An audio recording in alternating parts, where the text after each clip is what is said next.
কাজ করছে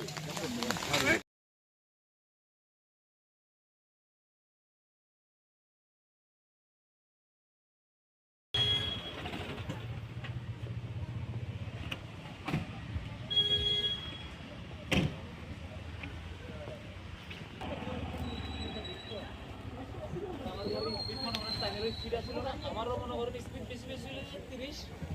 30 হইতো না এটার স্পিড নেই আমার স্পিড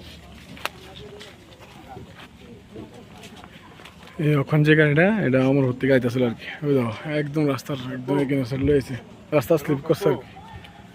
এই ওদের ভর্তি হাগাতল দিকে যাবেন না আর এটা হলো ওদের ভর্তি আইতেছে আর কি